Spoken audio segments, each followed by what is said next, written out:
All right, hello wine drinking people. Time for more of what I've had to drink yesterday and an old friend in to see us. You know, it's always nice to see wineries that you've known for a long time and they sometimes have lost their way and made their way back. St. Francis Winery, I remember my first formative years drinking wines at Cafe Max, and we had a lot of these wines on a list. That was when I liked Zinfandel, and I have to say the Old Vine Zinfandel from them, always one of my favorites. The Pagani Ranch, also a blockbuster. The Reserve Cabernet is always excellent.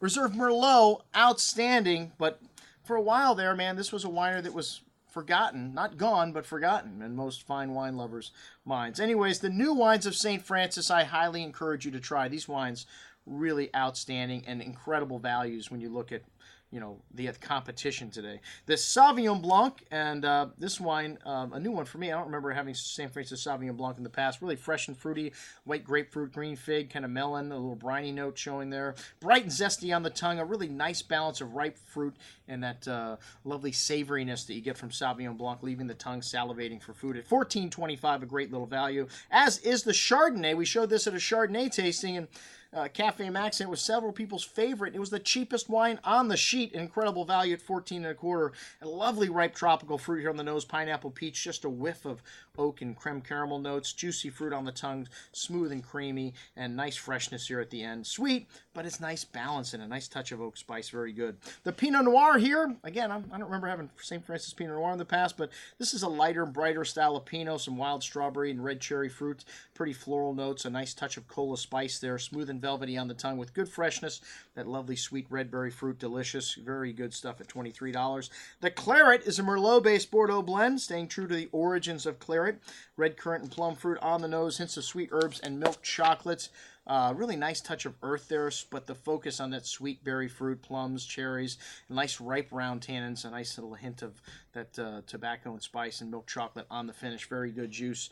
The Merlot 2012 and the 2012 Reserve, we got to have side by side. Both of these wines are from the Wild Oak and Buehler vineyards, all estate grown. They've got 400 acres of vines now. They've sold off some of their vineyards over the years, like the Nuns Canyon. This wine's got a good amount of dark plum and cherry fruit, sweet tobacco spice, a little hint of VA, but that blew off on the second day. Lovely sweet herbs and hints of dark chocolate, smooth and plush on the tongue. This wine's got silky tannins, a very drinkable style, but with nice freshness there. Very good juice at $17.25. The Reserve Merlot, wow, a whopper, man. This is a selection of the best fruit and a lot more complexity on the nose. That dark cherry and plum, almost liqueur-like fruit, sweet herbs, more earth and dark chocolate as this wine opens up, and really rich on the tongue. We love the plush, velvety texture that Merlot gives you, but that wonderful freshness that you have.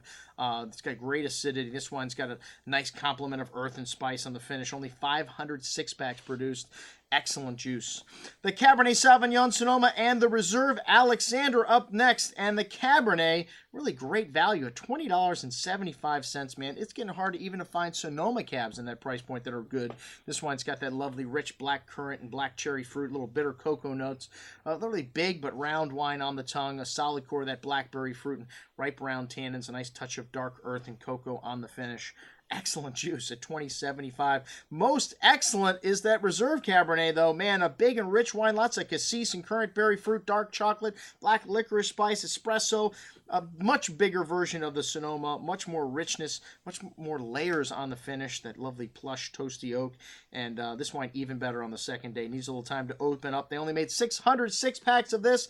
And Zinfandel Reserve. That's right. They brought me Zinfandel. Like I said, it was one of my favorite wines from St. Francis back in the day. I've got really fond memories of their Zins, and now they just make this Reserve, I think. And I think they do in Old Vines also, but no Pagani Ranch. 356 packs, and this wine's got a good amount of brambly spice, black raspberry, coulis-like fruit, sweet tobacco. Really nice complexity here. Very rich and sweet with a sappy fruit, but it has nice freshness, man. I'll tell you what, for such a big wine, it's almost like a s'mores chocolate quality on the finish here, too. Really excellent Zinfandel at $41.25. And that's what we had to drink with our friends from St. Francis. I'm your host, Andrew Lampasoni, signing off for the Wine Watch, saying, remember, always drink the good stuff first.